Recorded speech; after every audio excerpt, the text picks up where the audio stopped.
नमस्कार सखियों, स्वागत है आपका हमारे YouTube चैनल पूजा ट्रेंड्स में। आज हम बात करेंगे हरतालिका तीज कब मनाना है, किस दिन पड़ रहा है और इस तीज की जो कथा है वो क्या है।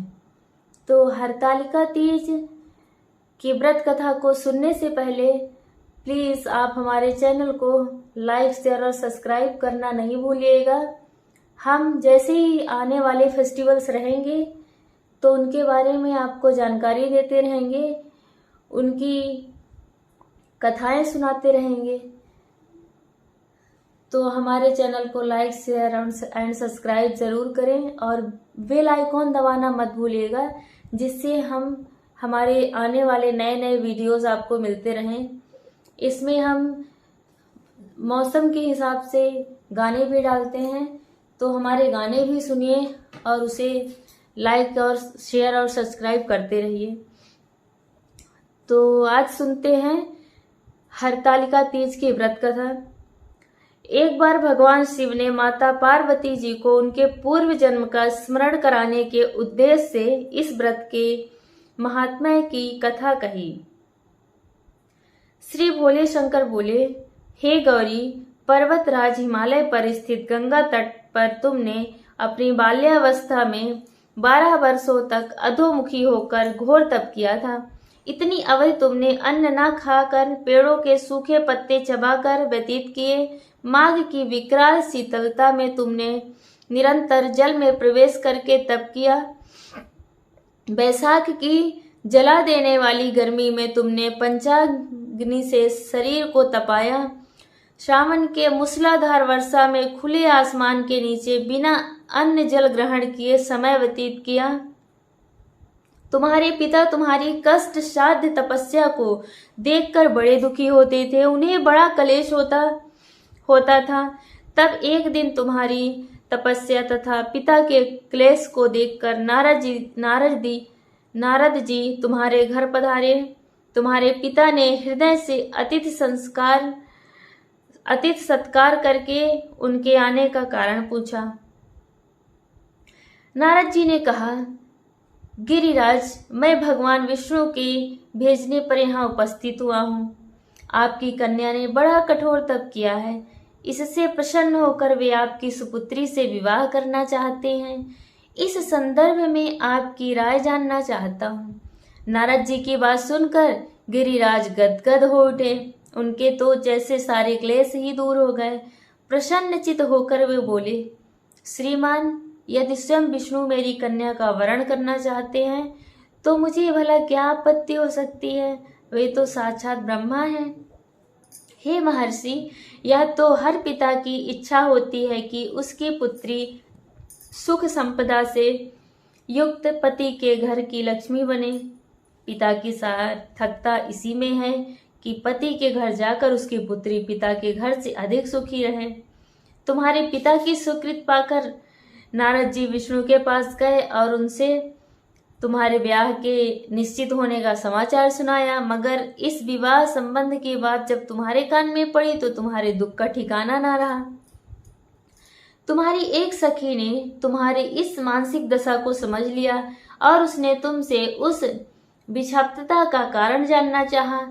तब तुमने बताया, मैंने सच्चे हृदय से भगवान शिव शंकर का वरण किया है, किंतु मेरे पिता ने मेरा विवाह विष्णु जी से निश्चित कर दिया। मैं विचित्र धर्म संकट में हूँ, अब क्या करूँ? प्राण छोड़ देने के अतिरिक्त अब कोई भी उपाय शेष नहीं बचा है। तुम्हारी सखी बड़ी ही समझदार और सूझबूझ वाली थी। उसने कहा, सखी, प्राण त्यागने का इसमें कारण ही क्या है?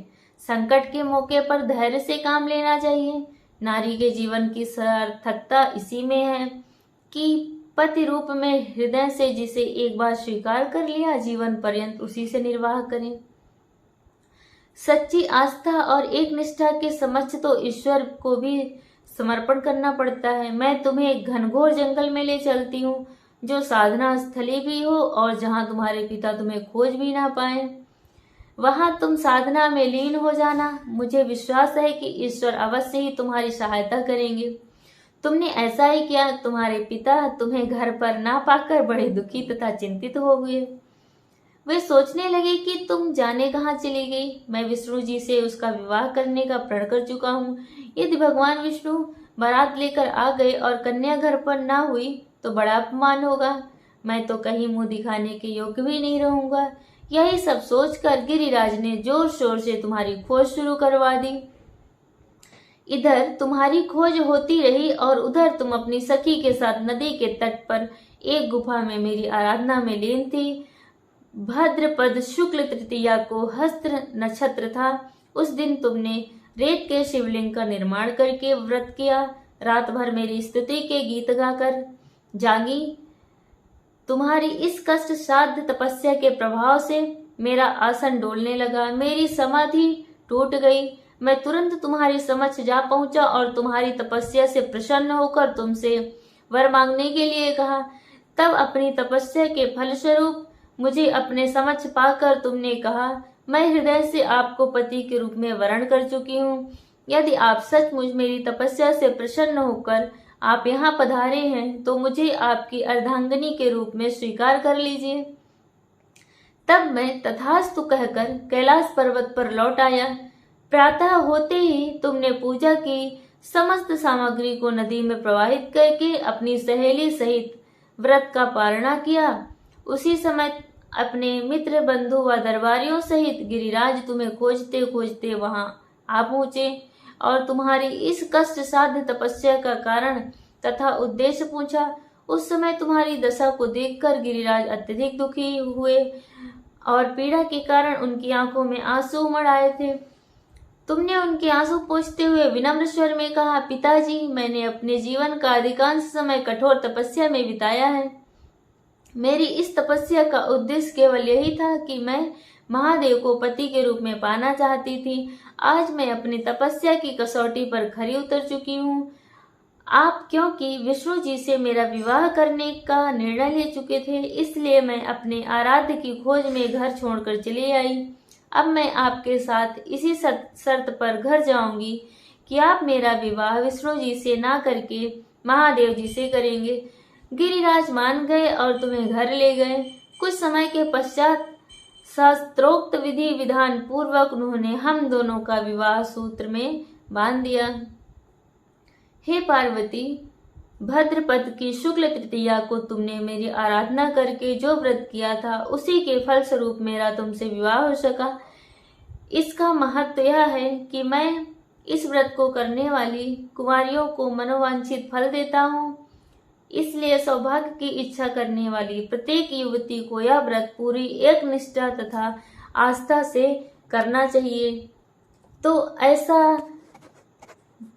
प्रभावशाली और भव्यशाली है हरतालिका तीज का व्रत कथा। इसको मात्र सुनने से ही आधी समस्या दूर हो जाती है, मन को शांति मिलती है। बोलो हर हर शंभू।